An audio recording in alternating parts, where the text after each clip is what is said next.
Dengan mempelajari Sirah Nabawiyah, maka makin menambah kecintaan kepadanya. Semoga yang subscribe juga dimudahkan jalannya menuju surga.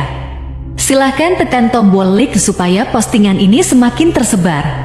Dan tulis doa serta hajat pemirsa di kolom komentar. Semoga semakin banyak yang mengaminkan, maka semakin cepat terkabul. Nabi Sulaiman alaihi salam adalah manusia terkaya sepanjang sejarah kehidupan manusia di muka bumi. Dalam beberapa kitab suci seperti Al-Quran, Alkitab, dan Injil, Nabi Sulaiman alaihi salam dijelaskan sebagai manusia terkaya yang pernah hidup di muka bumi. Tidak ada satupun manusia yang bisa mengalahkan total kekayaannya hingga hari kiamat tiba.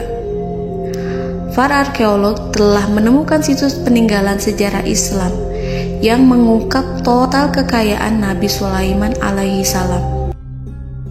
Erez bin Yosef, seorang profesor sekaligus peneliti, ia menyatakan bahwa 3.000 tahun yang lalu Nabi Sulaiman alaihi salam diperkirakan memiliki kekayaan senilai 2,2 triliun US dollar.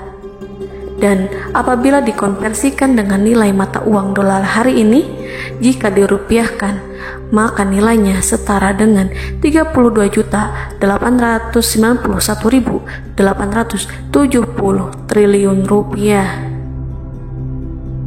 Profesor itu juga menjelaskan bahwa kekayaan Nabi Sulaiman alaihi salam berasal dari dua sumber, yakni istana kerajaan dan tambang tembaga.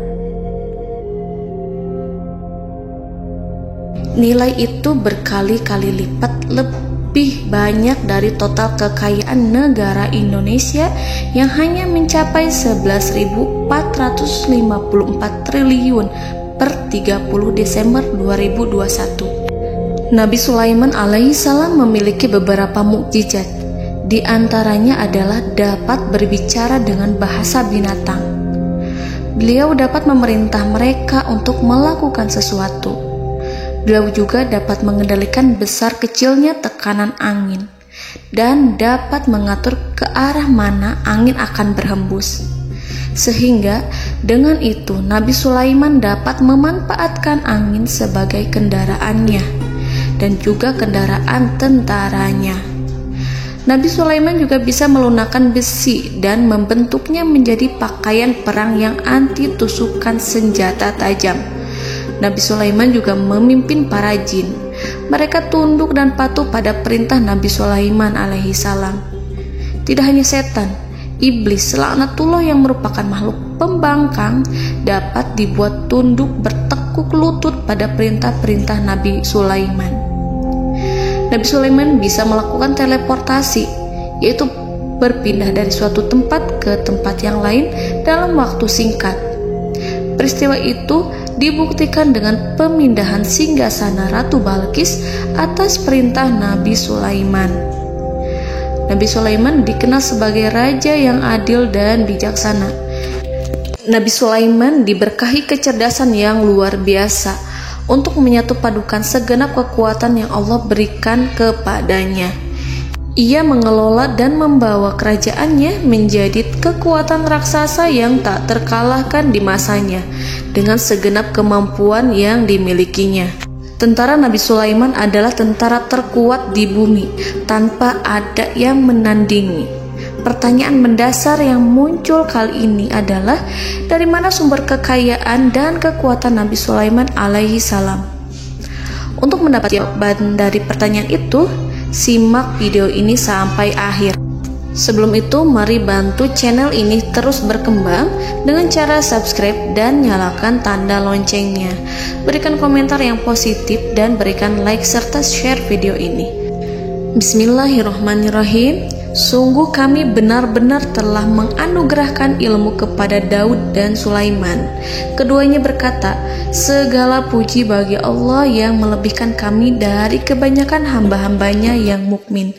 Sulaiman telah mewarisi Daud dan dia berkata, "Wahai manusia, kami telah diajari untuk memahami bahasa burung dan kami dianugerahi segala sesuatu. Sesungguhnya, semua ini benar-benar karunia yang nyata." Quran Surat An-Naml ayat 15-16. Saudara-saudaraku yang dirahmati Allah, pada ayat di atas disebutkan bahwa Sulaiman telah mewarisi Daud. Nabi Sulaiman mewarisi Nabi Daud dalam sisi kenabian dan kekuasaan, bukan mewarisi harta, karena para nabi tidak mewariskan harta. Sebab sepeninggalan mereka, harta para nabi menjadi sedekah bagi orang-orang yang ada di sekitarnya, yaitu orang-orang fakir dan orang-orang yang membutuhkan. Dan harta para nabi tidak dikhususkan bagi kalangan keluarganya. Rasulullah Shallallahu Alaihi Wasallam bersabda, "Kami para nabi tidak mewariskan." Nabi Sulaiman mewarisi kenabian dari Nabi Daud. Ini adalah hal yang jelas. Allah telah memilihnya sebagai nabi dari Bani Israel. Begitu juga Allah telah memberinya kekuasaan kerajaan sehingga ia menjadi pemimpin Bani Israel. Barangkali sesuatu yang paling penting yang diwarisi oleh Nabi Sulaiman dari Nabi Daud adalah tradisi militer. Kemajuan militer yang dahsyat telah berpindah kepada Nabi Sulaiman. Nabi Daud sebenarnya adalah seorang pengembala kambing yang sangat miskin, tetapi seiring dengan perjalanan waktu, ia menjadi komandan pasukan tiada tanding. Nabi Daud alaihi salam mengetahui bahwa kekuatan hakiki yang mengatur alam semesta adalah kekuatan Allah. Ketika Nabi Daud mengelurkan tangannya dan memegang potongan batu, lalu beliau melemparkannya dengan ketepel ke arah Jalut, kepala Jalut retak dan ambruk menghantam tanah. Ini sebagai bentuk demonstrasi kekuatan darinya. Kehadiran Nabi Daud mengubah pasukan Bani Israel, di mana mereka sebelumnya lari jika berhadapan dengan musuh. Maka kini keberadaan mereka mulai diperhitungkan di masa hidupnya. Nabi Daud mengalami peperangan yang sangat banyak, tapi Al-Quran tidak menceritakan secara terperinci. Hal itu dikarenakan karena Al-Quran adalah kitab dakwah di jalan Allah, bukan kitab sejarah. Al-Quran hanya menceritakan di dalam Al-Quran surat Shad ayat 20, "Dan kami kuatkan kerajaannya, kerajaan Daud." Ayat tersebut berarti bahwa Nabi Daud belum terkalahkan dalam peperangan yang diikutinya. Di samping dukungan yang Allah berikan kepadanya, juga pasukan dan rakyatnya, di mana mereka adalah orang-orang yang bertauhid, menyerahkan diri kepada Allah. Allah Subhanahu wa Ta'ala mengajarkan kepada Nabi Daud hal-hal yang menjadikan pasukannya memiliki keistimewaan yang dengannya mereka dapat mengalahkan pasukan-pasukan lain, pasukan-pasukan besar yang ada di bumi pada saat itu. Allah Subhanahu wa Ta'ala berfirman dalam surat Saba ayat 10, "Dan kami telah melunakkan besi untuknya." Baju besi mungkin akan menjadi masalah dalam benak kita. Ketika orang-orang yang berperang, baju besi cukup mengganggu gerakan mereka. Kita bisa membayangkan ketika ada dua orang berperang, salah satu dapat bergerak bebas, sementara yang lainnya tidak leluasa bergerak karena tertahan dengan pakaiannya. Namun, dengan kekuasaan Allah, Nabi Daud dapat melunakkan besi dan membuat baju besi yang ringan, yang mudah untuk digunakan. Ini adalah kemajuan penting yang Allah berikan kepada Nabi Daud dan tentaranya. Kemajuan itu kemudian diajarkan, diwariskan dan dimiliki oleh Nabi Sulaiman alaihi salam. Nabi Sulaiman memiliki pasukan dahsyat yang melebihi pasukan manapun di bumi saat itu, atau bahkan mungkin saat ini. Bahkan Allah menambahkan karunia-Nya kepada Nabi Sulaiman yang disebutkan dalam Al-Quran surat An-Naml ayat 16. "Dan Sulaiman telah mewarisi Daud, dan dia berkata, 'Wahai manusia, kami telah diberi pengertian tentang suara burung, dan kami diberi segala sesuatu. Sesungguhnya, ini benar-benar suatu karunia yang nyata.'" Saudara-saudaraku yang dirahmati Allah, pada suatu hari Nabi Sulaiman alaihi salam menengadahkan tangannya dan berdoa kepada Allah Subhanahu wa ta'ala. Antara hati Nabi dan Allah tidak ada penghalang, tidak ada jarak, tidak ada sekatan waktu, tidak ada satupun dari para nabi yang berdoa kepada Allah kecuali doanya pasti dikabulkan. Doa Nabi Sulaiman alaihi salam direkam dalam Al-Quran surat Shad ayat 35. Nabi Sulaiman berkata, "Ya Tuhanku, ampunilah aku, anugerahkanlah kepadaku kerajaan yang tidak dimiliki oleh seorang pun sesudahku." Nabi Sulaiman menginginkan dari Allah sesuatu kerajaan yang belum pernah diperoleh oleh siapapun setelahnya. Allah Subhanahu wa ta'ala mengabulkan doa Nabi Sulaiman dan memberinya kerajaan tersebut. Nabi Sulaiman mewarisi kekuasaan, kenabian, hikmah ilmu dari Nabi Daud alaihi salam. Orang-orang menyebut Nabi Sulaiman Al-Hakim, Sulaiman yang bijaksana.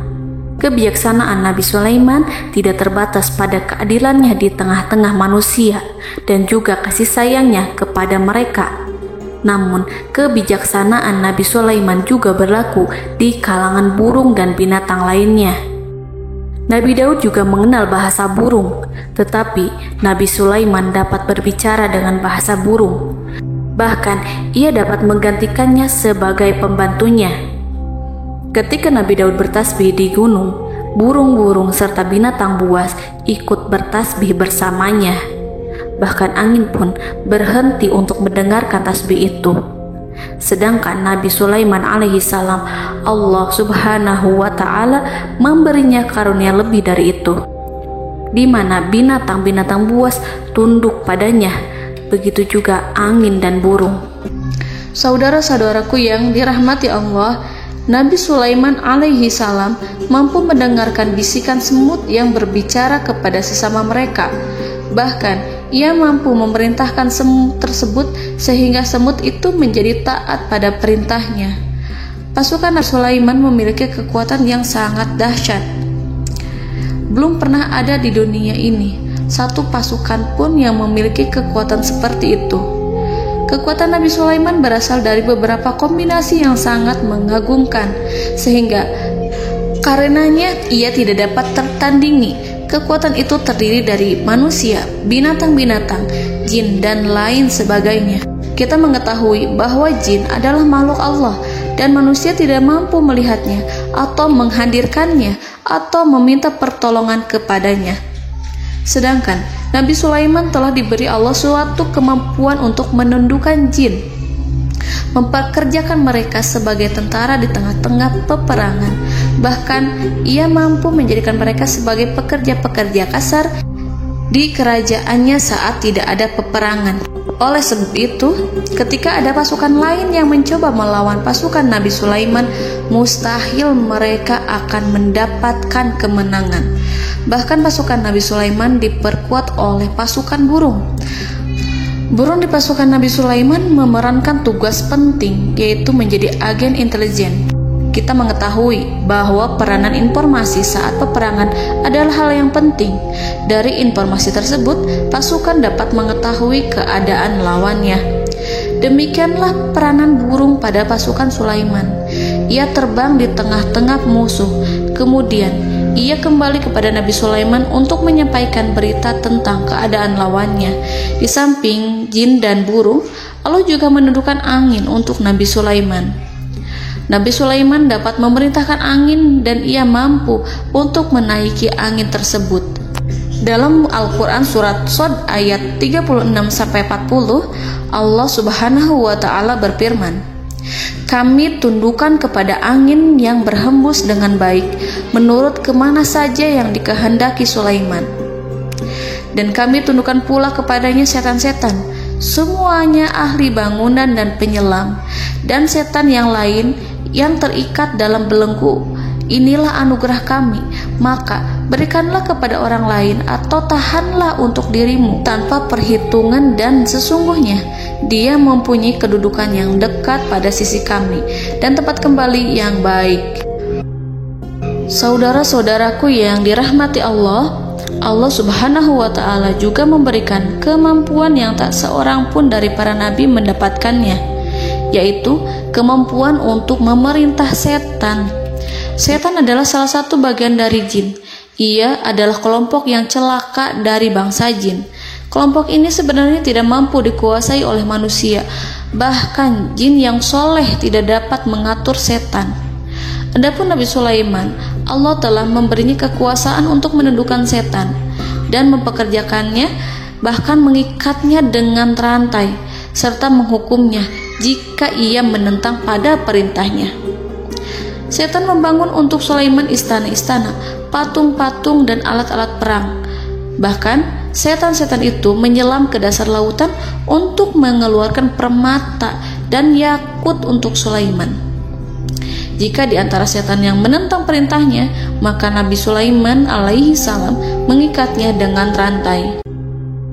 Ini semua menunjukkan kekayaan Nabi Sulaiman dan kekuasaannya, di mana ia mampu mengatur banyak makhluk di bumi ini.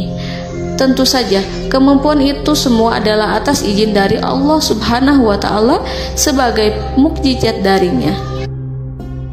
Allah Subhanahu wa Ta'ala berfirman dalam Al-Quran surat Saba ayat 12, dan sebagian dari jin adalah yang bekerja di hadapannya di bawah kekuasaannya dengan izin Tuhannya, dan siapa yang menyimpang di antara mereka dari perintah kami, maka kami rasakan kepadanya azab neraka yang apinya menyala-nyala.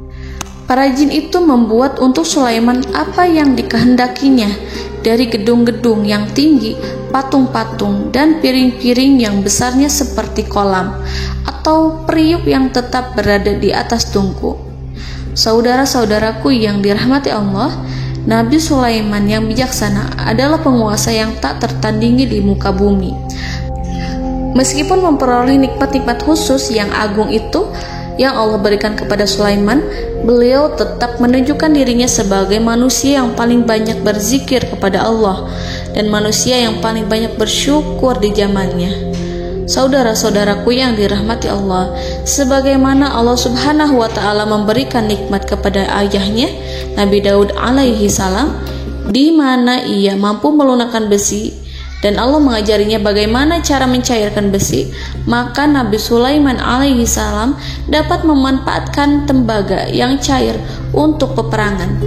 Dan juga di saat perdamaian, pada saat peperangan, beliau mencampur tembaga dengan besi dan menjadikannya perunggu. Mereka menggunakan senjata-senjata perunggu dalam peperangan seperti pedang, baju besi, dan juga pisau. Senjata-senjata ini adalah senjata yang paling kuat pada saat itu. Sedangkan di saat damai, tembaga digunakan untuk membuat bangunan, perhiasan, dan sebagainya. Meskipun Nabi Sulaiman mendapatkan nikmat yang besar dan karunia yang khusus, Allah Subhanahu wa Ta'ala mengujinya dengan suatu ujian yang dahsyat. Ujian yang akan selalu datang kepada seorang hamba yang soleh. Ketika hamba itu mendapatkan kedudukan besar, maka ujiannya pun menjadi besar. Allah Subhanahu wa Ta'ala menguji Nabi Sulaiman dengan penyakit. Diceritakan oleh Fahru Roji, Nabi Sulaiman diuji dengan suatu penyakit yang keras, di mana kedokteran saat itu tidak dapat dan tidak mampu mengatasinya. Sakitnya Nabi Sulaiman sangat keras sehingga para dokter dari kalangan manusia ataupun jin tidak mampu menghilangkan penyakit itu. Lalu burung-burung menghadirkan rumput-rumput yang dianggapnya sebagai obat, tetapi Nabi Sulaiman tak kunjung sembuh. Semakin hari penyakit Nabi Sulaiman semakin menjadi-jadi, sehingga ketika Nabi Sulaiman duduk di atas kursi, ia duduk bagaikan tubuh tanpa roh. Seakan-akan ia mati karena saking keras penyakit yang dideritanya. Sakit yang diderita oleh Nabi Sulaiman alaihi salam berlangsung sangat lama. Namun Nabi Sulaiman tidak henti-hentinya berzikir kepada Allah dan meminta kesembuhan kepadanya, serta selalu beristighfar dan mengungkapkan rasa cinta kepadanya. Selesailah ujian Allah terhadap hambanya Nabi Sulaiman. Beliau pun sembuh.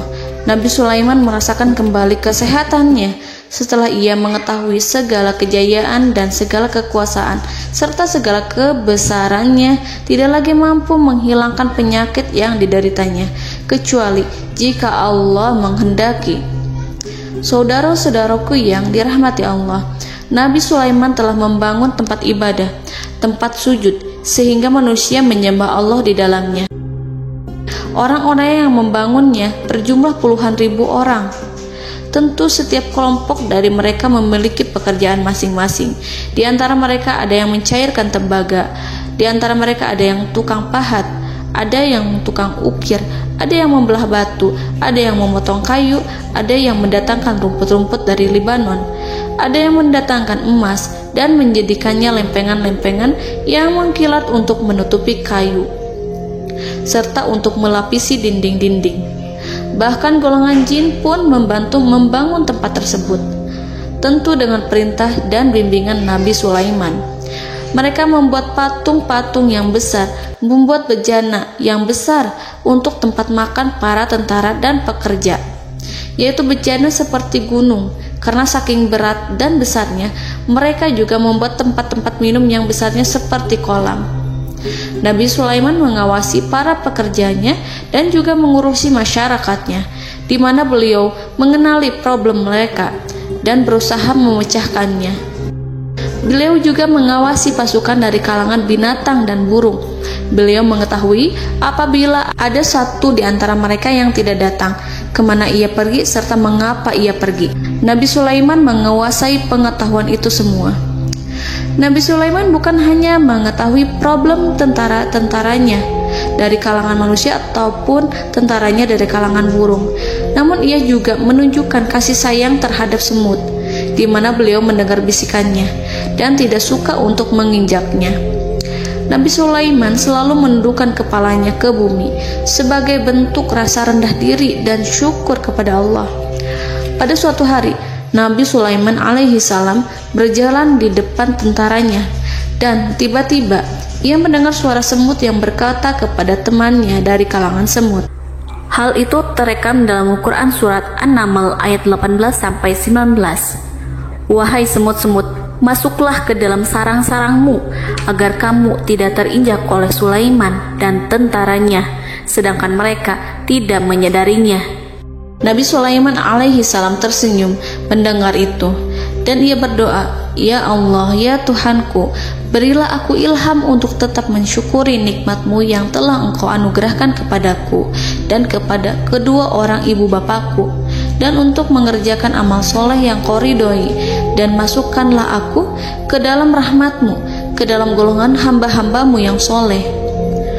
Saudara-saudaraku yang dirahmati Allah, meskipun Nabi Sulaiman mendapatkan kekuasaan dan memiliki tentara yang besar, namun beliau menunjukkan kasih sayang terhadap bangsa semut.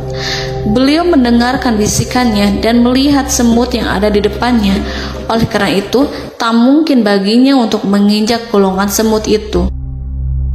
Nabi Sulaiman bersyukur kepada Allah telah memberinya nikmat, yaitu nikmat rahmat dan kasih sayang. Di samping itu, Nabi Sulaiman alaihi salam adalah orang paling kaya di dunia. Istananya terbuat dari kayu gaharu yang memiliki wangi harum. Istananya terbuat dari emas yang terkadang dari kristal. Beliau juga memiliki kursi besar yang terbuat dari emas dan permata. Istana Nabi Sulaiman merupakan istana yang paling besar di dunia. Nabi Sulaiman menggunakan pakaian dari emas dan permata. Meskipun demikian, Nabi Sulaiman tetap menunjukkan sebagai hamba yang berserah diri dan rendah diri di hadapan Allah Subhanahu wa Ta'ala. Nabi Sulaiman yang merendahkan diri di hadapan Allah, ia selalu sujud kepada Allah, sebagaimana ayahnya yang selalu bertasbih pada Allah. Nabi Sulaiman selalu melantunkan lagu-lagu cinta ilahi dan hanya memuji Allah Subhanahu wa Ta'ala. Pada suatu hari, Nabi Sulaiman alaihi salam mengeluarkan perintah kepada pasukannya untuk bersiap-siap. Kemudian, Nabi Sulaiman keluar dan memeriksa pasukannya satu demi satu. Kelompok yang pertama adalah kelompok manusia. Nabi Sulaiman memperhatikan kesiapan mereka. Lalu Nabi Sulaiman mengeluarkan perintah-perintah kepada mereka. Kemudian Nabi Sulaiman memeriksa kelompok jin. dan menyampaikan perintahnya kepada mereka. Beliau memenjarakan jin yang tampak bermalas-malasan saat bekerja. Lalu beliau memeriksa binatang dan berkata kepada mereka, apakah mereka sudah makan dengan baik? Apakah mereka tidur dengan nyenyak? Apakah ada yang mengadu pada mereka, misalkan karena penyediaan makanan yang tidak layak? Apakah ada di sana yang sakit dan lain sebagainya? Ketika Nabi Sulaiman merasa puas dengan semuanya, Nabi Sulaiman memasuki tenda tempat berkumpulnya para burung. Nabi Sulaiman alaihissalam kemudian memasuki tenda tersebut, mengamati keadaan di sekitarnya, sehingga beliau mengetahui bahwa ada satu burung yang tidak hadir, yaitu burung hudhud. Mengapa aku tidak melihat burung hudhud? Burung-burung yang lain tampak terdiam sebagai penghormatan, dan mereka mendengarkan apa yang akan dikatakan pemimpin mereka. Nabi Sulaiman mengarahkan pandangannya pada semua burung dan tidak menemukan burung hudhud di antara mereka. Tak seekor burung pun yang mengetahui keberadaannya. Burung hudhud absen pada apel wajib kali ini. Nabi Sulaiman mulai menampakkan kemarahannya. Tiba-tiba, seekor burung kecil memberanikan diri untuk berkata kepada Nabi Sulaiman, Wahai Nabi yang mulia, seharusnya Hudhud ada bersamaku kemarin untuk melaksanakan tugas penyelidikan. Ia adalah pemimpin misi itu. Namun, burung Hudhud belum datang. Oleh karena itu, aku tidak pergi bersamanya. Burung itu tampak gemetar. Nabi Sulaiman mengetahui bahwa Hudhud tidak hadir dan tak seorang pun mengetahui kemana ia pergi. Burung hudhud pergi tanpa izin terlebih dahulu. Dalam keadaan marah, Nabi Sulaiman berkata, "Sungguh aku benar-benar akan mengazabnya dengan azab yang sangat keras, atau benar-benar menyembelihnya, kecuali jika ia benar-benar datang kepadaku dengan alasan yang jelas." Kawanan burung-burung mengetahui bahwa Nabi Sulaiman sedang marah dan telah menetapkan untuk menyiksa burung hudhud atau menyembelihnya, atau justru memaafkannya dengan syarat ia datang dengan membawa alasan yang dapat menyelamatkannya, atau dengan kata lain, burung hudhud dapat memastikan bahwa ia melaksanakan tugas yang penting. Nabi Sulaiman menunjukkan kemarahan yang besar sehingga siapapun akan merasa takut kepada Nabi Sulaiman yang marah. Nabi Sulaiman kemudian pergi dari tempat burung tersebut. Nabi Sulaiman masih memikirkan keadaan burung hudhud. Seharusnya burung hudhud menjadi bagian penting dari badan intelijen. Apakah ia pergi untuk menyingkap suatu, atau apakah ia pergi hanya untuk bermain-main? Nabi Sulaiman telah memperhatikan dan mengetahui bahwa burung hudhud adalah seekor burung yang cerdik dan juga fasih berbicara. Terkadang Nabi Sulaiman mendapati burung hudhud sedang bermain-main dan menunda-nunda pekerjaannya. Namun ketika Nabi Sulaiman melihatnya, burung hudhud memahami bahwa perbuatannya tidak benar. Oleh karena itu, ia tidak boleh menyampur adukan antara waktu serius dan waktu bermain. Tidak lama setelah itu, burung hudhud tiba di tempat para burung. Burung-burung yang lain berkata kepadanya, "Wahai hudhud, pergilah engkau ke tempat Nabi Sulaiman. Jika ia mengetahui bahwa engkau telah sampai, jiwamu benar-benar terancam." Mendengar itu, burung hudhud segera beranjak. Ia terbang menemui Nabi Sulaiman. Pada waktu itu, Nabi Sulaiman sedang duduk bersama tentaranya yang lain. Burung hudhud berdiri. Ia telah merencanakan untuk memulai pembicaraan dengan Nabi Sulaiman sebelum Nabi Sulaiman bertanya kepadanya kemana dia pergi. Ini sebagai bukti bahwa hudhud telah melaksanakan suatu tugas yang penting. Dalam Al-Quran Surat An-Naml ayat 22, burung hudhud berbicara, "Aku telah mengetahui sesuatu yang kamu belum mengetahuinya, dan kubawa kepadamu dari negeri Saba suatu berita penting yang diyakini seakan-akan burung hudhud hendak berkata, 'Aku adalah hudhud yang miskin, tapi aku mengetahui apa yang tidak engkau ketahui, dan aku telah datang kepadamu dari kerajaan Saba dengan membawa berita yang sangat penting.'" Nabi Sulaiman tampak terdiam menunggu hudhud menyelesaikan kisahnya. Dalam surat An-Naml ayat 23-24, burung hudhud berkata, Sesungguhnya aku menjumpai seorang wanita yang memerintah mereka. Dia dianugerahi segala sesuatu serta mempunyai singgasana yang besar. Aku mendapati dia dan kaumnya menyembah matahari selain Allah. Dan setan-setan telah menjadikan mereka memandang indah perbuatan-perbuatan mereka, lalu menghalangi mereka dari jalan Allah, sehingga mereka tidak mendapat petunjuk. Burung hudhud diam. Nabi Sulaiman merasa bahwa hudhud menunjukkan kepasihan lisannya. Nabi Sulaiman berkata dalam Quran surat An-Naml ayat 27 sambil menunjukkan senyum manisnya. Nabi Sulaiman berkata, "Akan kami lihat apakah kamu benar wahai hudhud, ataukah kamu termasuk orang-orang yang berdusta." Seakan-akan burung hudhud ingin mengatakan, "Aku tidak berbohong, wahai Nabi yang mulia." Namun diamnya Sulaiman membuat takut sehingga burung hudhud terdiam. Nabi Sulaiman terdiam karena berpikir, lalu ia memutuskan sesuatu setelah itu. Beliau melihat kepada lainnya dan meminta secari kertas. Nabi Sulaiman menulis surat singkat dan menyerahkannya kepada hudhud, serta memerintahkan kepadanya seperti yang dikatakan dalam Quran surat An-Naml ayat 28. "Pergilah dengan membawa suratku ini, lalu jatuhkanlah kepada mereka, kemudian berpalinglah dari mereka, lalu perhatikanlah apa yang mereka bicarakan." Al-Quranul Karim hanya menceritakan dalam Quran surat An-Naml bagaimana perginya hudhud dan bagaimana ia menyerahkan surat itu.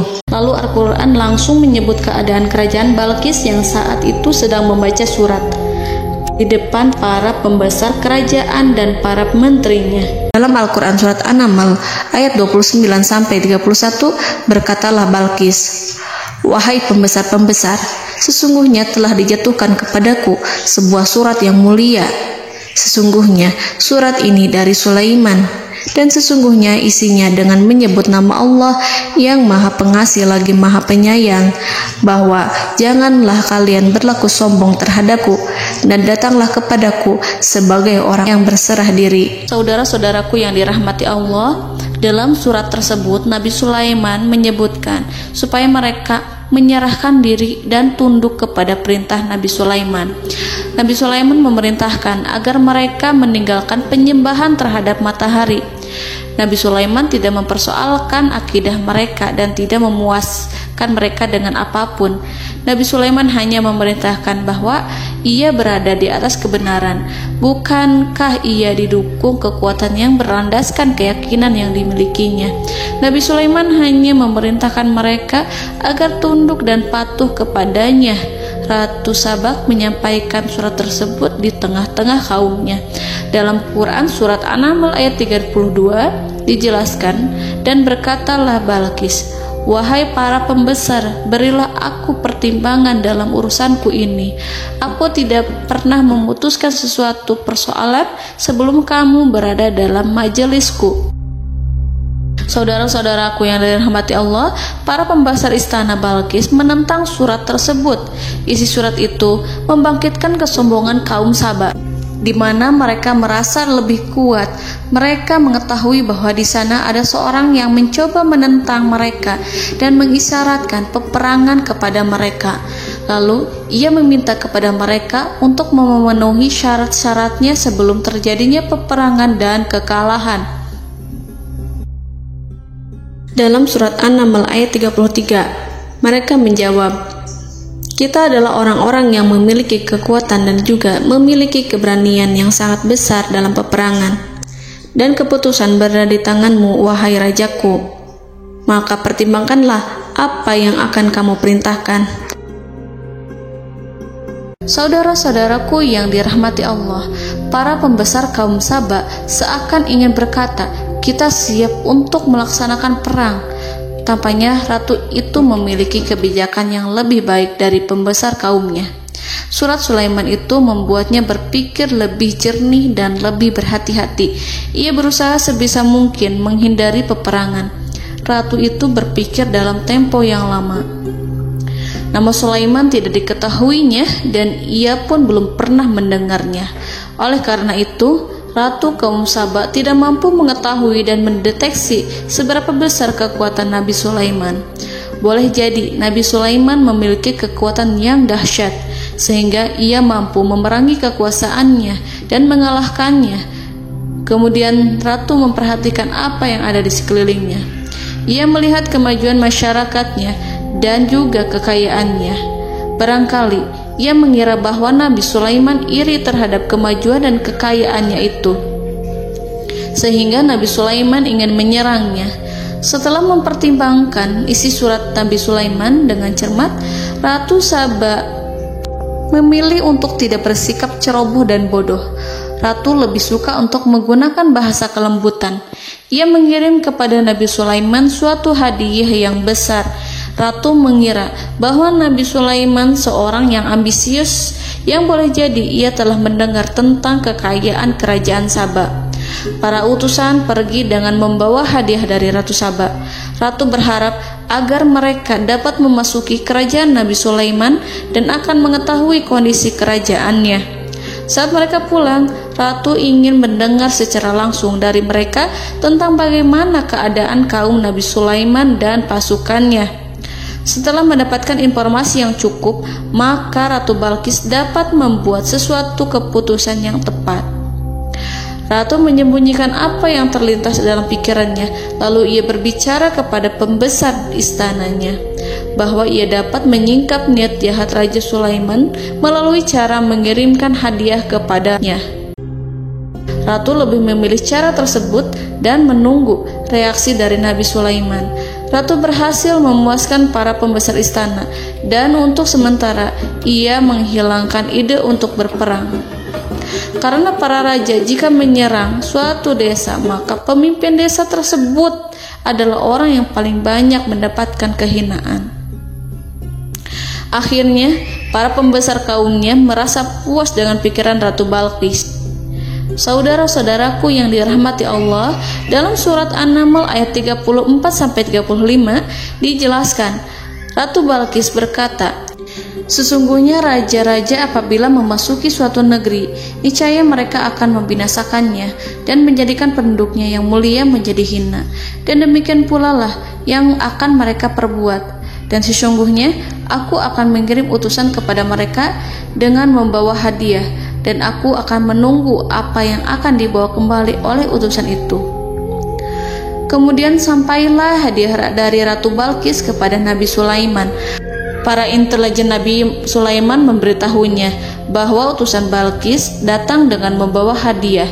Nabi Sulaiman langsung mengetahui bahwa Ratu Balqis itu sengaja mengirim orang-orangnya untuk mengetahui atau untuk mendapatkan informasi tentang kekuatannya.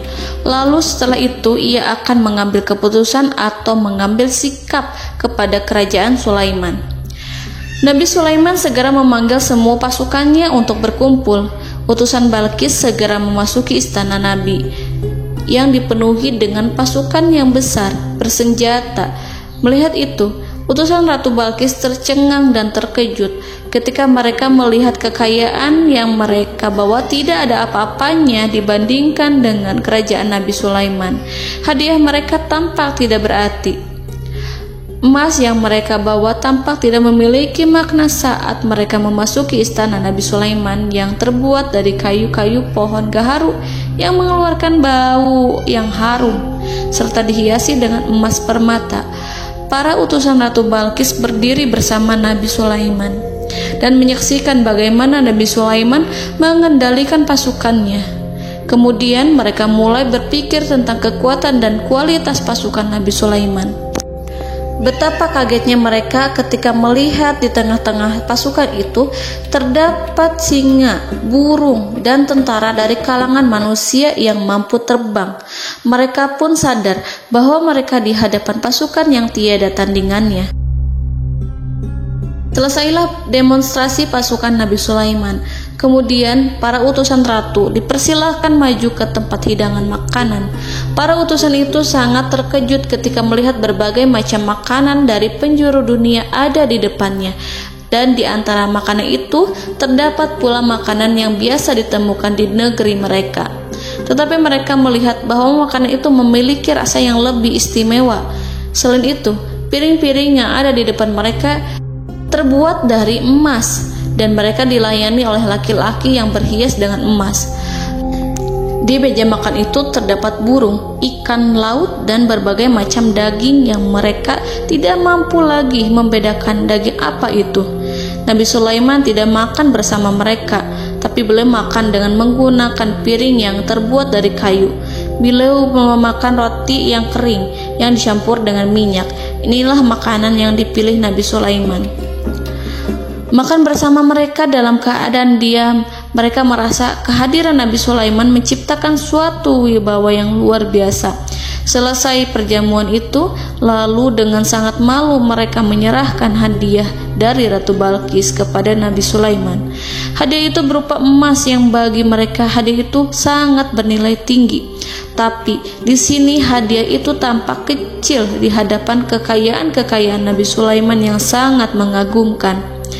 Nabi Sulaiman memperhatikan hadiah dari Ratu Balqis itu dan berkata dalam Quran surat An-Naml ayat 36, "Maka apa yang diberikan Allah kepadaku lebih baik daripada apa yang diberikannya kepadamu, tetapi kamu merasa bangga dengan hadiahmu."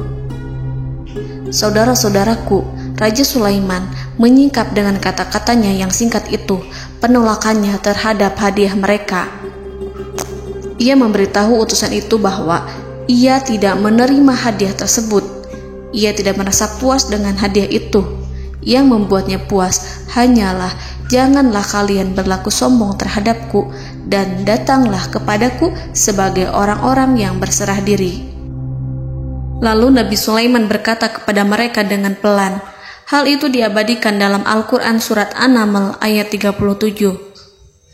"Kembalilah kepada mereka. Sungguh kami akan mendatangi mereka dengan bala tentara yang mereka tidak kuasa melawannya. Dan pasti kami akan mengusir mereka dari negara itu, yaitu negeri Saba, dengan terhina. Dan mereka akan menjadi tawanan-tawanan yang hina." Saudara-saudaraku yang dirahmati Allah, Nabi Sulaiman kemudian meninggalkan para utusan ratu setelah terlebih dahulu mengancam mereka. Para utusan itu berharap agar Nabi Sulaiman mau menunggu kunjungan Ratu Balqis yang akan membawa misi perdamaian. Akhirnya, sampailah para utusan Ratu Balqis ke negeri Saba. Mereka segera menuju istana sang ratu. Mereka memberitahu bahwa negeri mereka ada di ujung tanduk.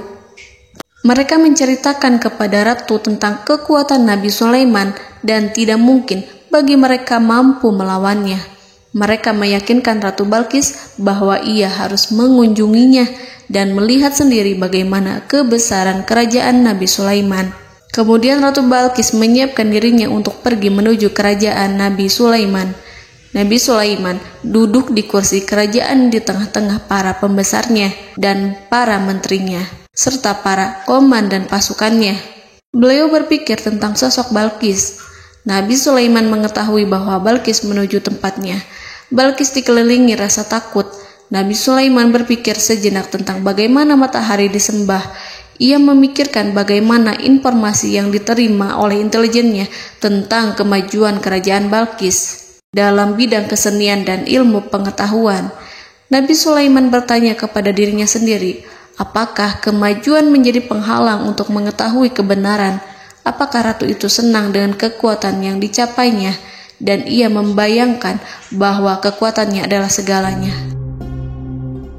Dengan kemajuan yang dimilikinya, Nabi Sulaiman ingin membuat kejutan agar ratu mengetahui bahwa Islam yang diyakini oleh Nabi Sulaiman adalah satu-satunya yang mampu mendatangkan kemajuan dan kekuatan yang hakiki, sehingga ia dapat membandingkan antara keyakinannya dalam menyembah matahari beserta kemajuan yang dicapainya dengan keyakinan Nabi Sulaiman beserta kemajuan yang diraihnya.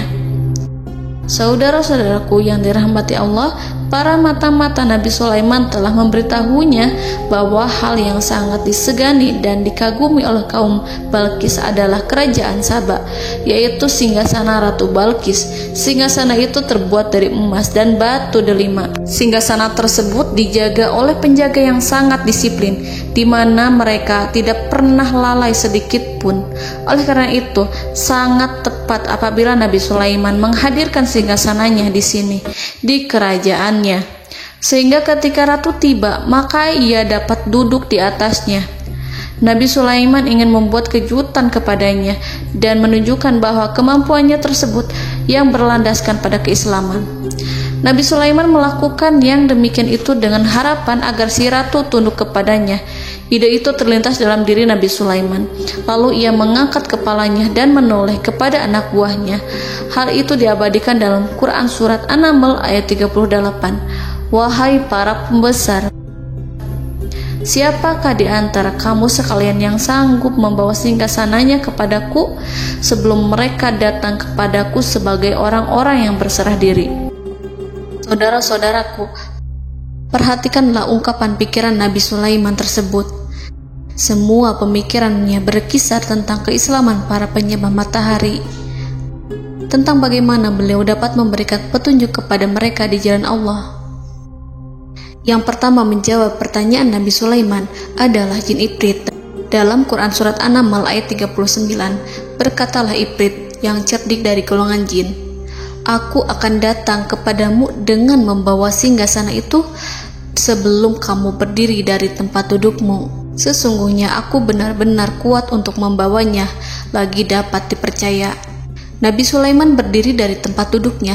Setelah 1 jam atau 2 jam, jin itu berjanji kepadanya untuk menghadirkan singgasana Balkis. Sebelum itu, istana Nabi Sulaiman di Palestina, sedangkan istana Balkis terletak di Yaman.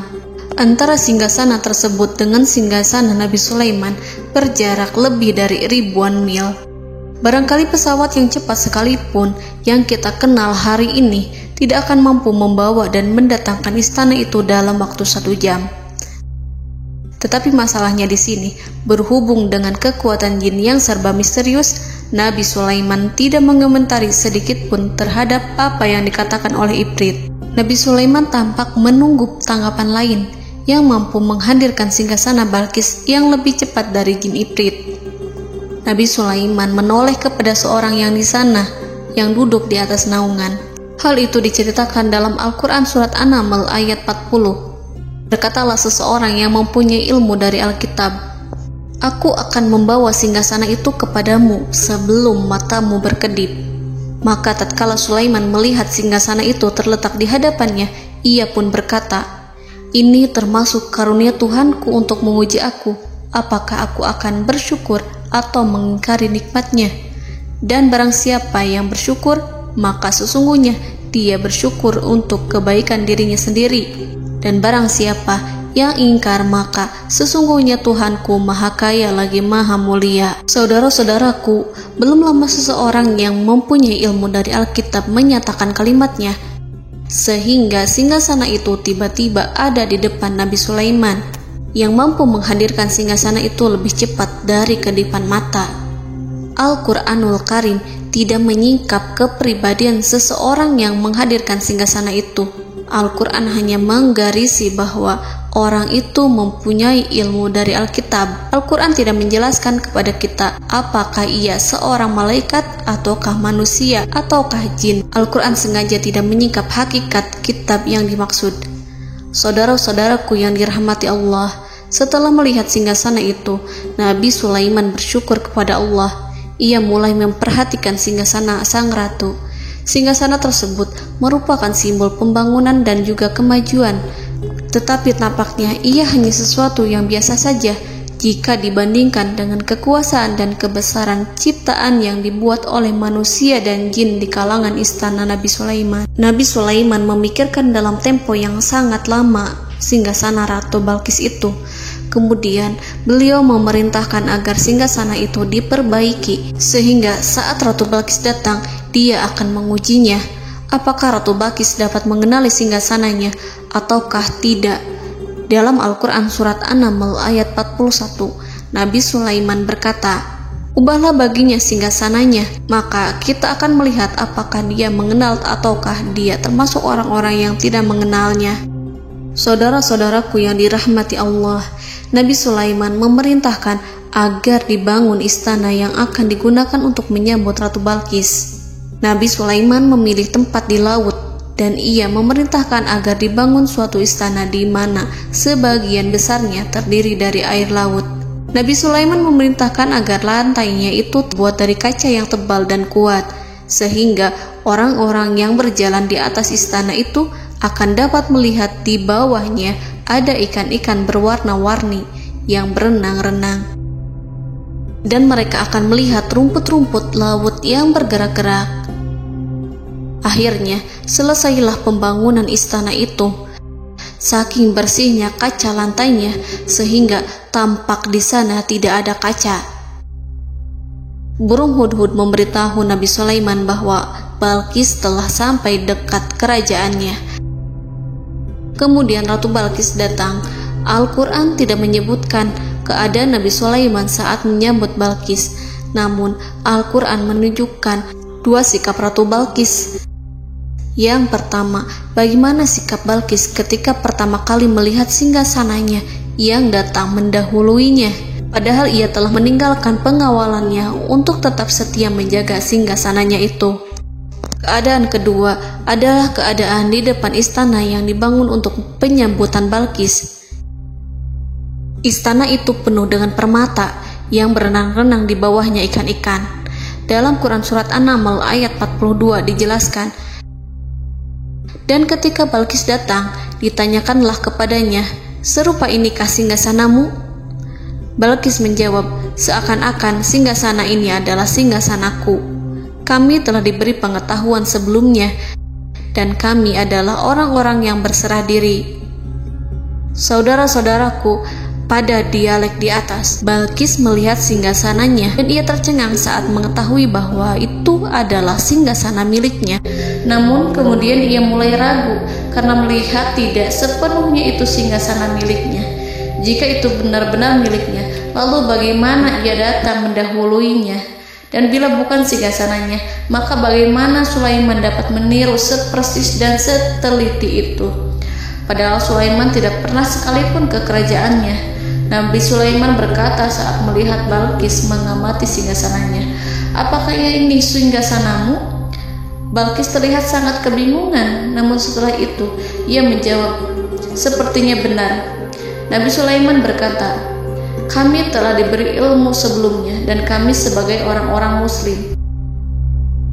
Saudaraku yang dirahmati Allah, melalui pertanyaan Nabi Sulaiman ingin mengisyaratkan kepada Balqis agar ia membandingkan antara keyakinannya beserta ilmu yang dicapainya dengan keyakinan Nabi Sulaiman yang muslim beserta pengetahuan yang telah diraihnya. Penyembahan terhadap matahari dan pencapaian ilmu yang dicapai oleh Ratu Balqis tanpa tidak ada apa-apanya dibandingkan dengan ilmu Nabi Sulaiman dan keislaman. Nabi Sulaiman telah mendahuluinya dalam bidang ilmu karena keislamannya. Karena itu, sangat mudah baginya untuk mengungguli Balqis dalam ilmu-ilmu yang lainnya. Demikianlah yang disyaratkan dalam pertanyaan Nabi Sulaiman kepada Ratu Balqis. Ratu Saba itu mengetahui bahwa ini adalah singgasananya, di mana singgasana itu datang lebih dahulu daripada dirinya. Beberapa bagian darinya telah diubah saat Balqis masih di perjalanan menuju ke tempat Nabi Sulaiman. Ia berpikir kemampuan apa yang dimiliki Nabi Sulaiman. Ratu Balqis tercengang melihat apa yang disaksikannya, yang berupa buah dari keimanan Nabi Sulaiman dan hubungannya dengan Allah Subhanahu wa Ta'ala. Sebagaimana Balqis juga tercengang ketika melihat kemajuan di bidang ilmu pembangunan, seni, dan ilmu-ilmu yang lainnya. Maka ia tidak lebih kagum lagi saat melihat hubungan yang kuat antara keislaman Nabi Sulaiman dengan ilmunya, serta kemajuan yang diraihnya. Dalam Al-Quran Surat An-Naml ayat 43 dijelaskan, dan apa yang disembahnya selama ini selain Allah mencegahnya untuk melahirkan keislamannya, karena sesungguhnya ia terdahulu termasuk orang-orang yang kafir. Saudara-saudaraku yang dirahmati Allah, berguncanglah dalam benak Balqis ribuan hal ketika melihat keyakinan kaumnya runtuh di hadapan Nabi Sulaiman. Ia menyadari matahari yang disembahnya hanya merupakan ciptaan Allah, dan Allah lah yang menggerakkannya untuk hamba-hambanya. Lalu terbitlah matahari kebenaran dalam dirinya. Hatinya diterangi oleh cahaya baru yang tidak akan tenggelam seperti tenggelamnya matahari. Masa keislamannya hanya menunggu waktu. Ratu Balqis memilih waktu yang tepat untuk mengumumkan keislamannya. Allah Subhanahu wa Ta'ala berfirman dalam Quran Surat An-Naml ayat 44. Dikatakan kepadanya, masuklah ke dalam istana. Maka tatkala ia melihat lantai istana itu, dikiranya kolam air yang besar dan disingkapnya 2 betisnya. Berkatalah Sulaiman, sesungguhnya ia adalah istana licin yang terbuat dari kaca.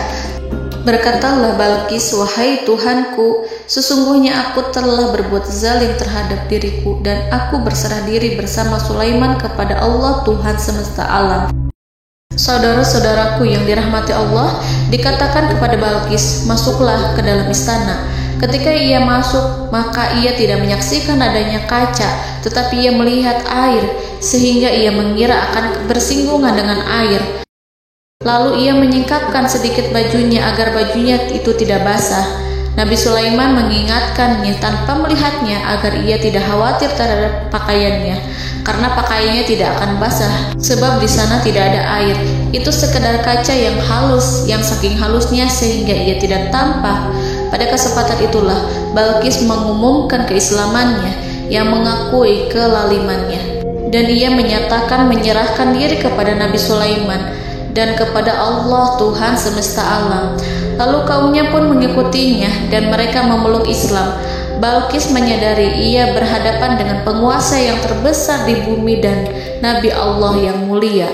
Untuk pertama kalinya, wajah Sulaiman tampak dihiasi dengan senyuman yang menunjukkan kepuasannya sejak Balqis mengunjunginya. Demikianlah Nabi Sulaiman mewujudkan kejayaannya yang hakiki dan menyebarkan cahaya Islam di muka bumi. Saudara-saudaraku, Al-Quran tidak menyebutkan kisah Balqis setelah keislamannya. Para ahli tafsir mengatakan bahwa ia menikah dengan Nabi Sulaiman. Selain itu, ada yang mengatakan bahwa ia menikah dengan salah satu orang dekat Nabi Sulaiman. Ada juga yang mengatakan bahwa sebagian Raja Habasyah adalah keturunan dari buah perkawinan ini. Wallahu a'lam bishawab. Saudara-saudaraku yang dirahmati Allah, Nabi Sulaiman hidup di tengah-tengah kejayaan dan kemuliaan di bumi. Kemudian Allah menetapkan kematian untuknya, sebagaimana kehidupan Sulaiman berada di puncak kemuliaan dan kejayaan yang penuh dengan keajaiban yang luar biasa. Maka kematiannya pun merupakan tanda-tanda kebesaran Allah yang penuh dengan keajaiban. Demikianlah bahwa kematiannya sesuai dengan kehidupannya, sesuai dengan kejayaannya.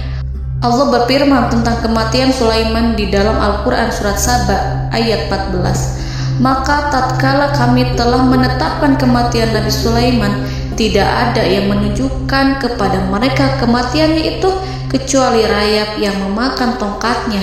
Maka tatkala ia telah tersungkur, tahulah jin bahwa kalau sekiranya mereka mengetahui yang gaib, tentulah mereka tidak akan tetap dalam siksa yang menghinakan.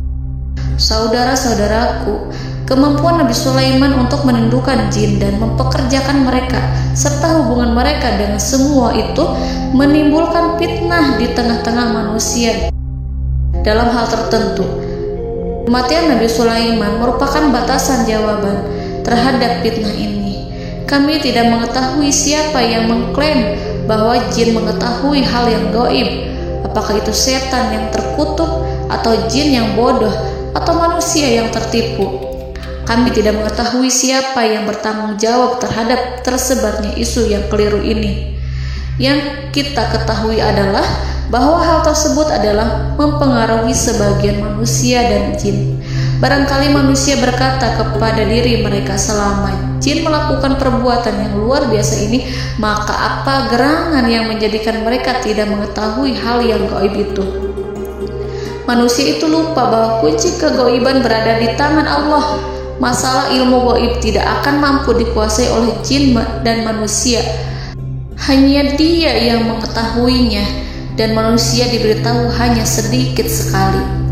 Saudara-saudaraku yang dirahmati Allah, seakan-akan Allah telah merencanakan bahwa kematian Sulaiman bertujuan untuk menghancurkan pemikiran itu, yaitu pemikiran bahwa jin mengetahui hal-hal yang gaib. Jin bekerja untuk Nabi Sulaiman selama beliau hidup, dan tatkala beliau meninggal, maka tugas mereka menjadi bebas. Nabi Sulaiman meninggal tanpa diketahui oleh jin, sehingga mereka tetap bekerja untuk mereka, tetap mengabdi kepada Sulaiman. Seandainya mereka mengetahui hal yang gaib, niscaya mereka tidak akan meneruskan pekerjaan mereka. Saudara-saudaraku, pada suatu hari Nabi Sulaiman memasuki mihrabnya untuk itikaf ibadah dan beribadah kepada Allah. Tak seorang pun yang berani mengganggu khalwatnya. Mihrab Sulaiman terletak di puncak gunung dan dindingnya terbuat dari permata. Pada suatu hari Nabi Sulaiman duduk bersandar pada tongkatnya dan ia tampak tenggelam dalam tafakur. Beliau berzikir pada Allah hingga rasa kantuk menguasainya. Lalu setelah itu malaikat maut menemuinya. Nabi Sulaiman pun meninggal. Beliau bersandar kepada tongkatnya. Jin melihatnya dan mengira bahwa beliau sedang sholat, sehingga mereka pun terus melanjutkan pekerjaannya. Berlalulah hari demi hari yang panjang. Datanglah rayap, yaitu semut kecil yang memakan kayu. Hewan itu mulai memakan tongkat Nabi Sulaiman. Rayap itu tampak lapar. Sebagian dari tongkat Nabi Sulaiman dimakan beberapa hari oleh rayap itu. Ketika yang dimakannya semakin bertambah, maka tongkat itu pun menjadi rusak dan kemudian jatuh dari tangan Nabi Sulaiman alaihi salam. Tubuh mulia itu kehilangan keseimbangan dan kemudian jatuh terhempas di bumi. Tatkala tubuh suci itu tersungkur, maka manusia segera menuju ke arahnya. Mereka menyadari dan mengetahui bahwa Nabi Sulaiman telah meninggal dalam waktu yang lama. Jin menyadari bahwa mereka tidak mengetahui hal yang gaib, dan manusia pun mengetahui hakikat ini. Seandainya jin mengetahui hal yang gaib, niscaya ia tidak akan meneruskan siksa yang hina. Mereka tidak akan bekerja kepada Sulaiman. Demikianlah Nabi Sulaiman alaihi salam meninggal dalam keadaan duduk dan sholat di mihrabnya. Lalu berita itu tersebar bagaikan api di bumi. Manusia, burung, dan binatang buas mengantarkan jenazah Nabi Sulaiman. Sekawanan burung tampak sedih dan menangis. Semua makhluk bersedih. Akhirnya tak seorang pun mengetahui bahasa burung di bumi. Meninggallah seorang yang memahami pembicaraan burung, binatang-binatang, jin, dan lain sebagainya. Burung-burung itu berkata, betapa beratnya kehidupan di tengah orang-orang yang tidak mengetahui pembicaraan kita. Allahu a'lam.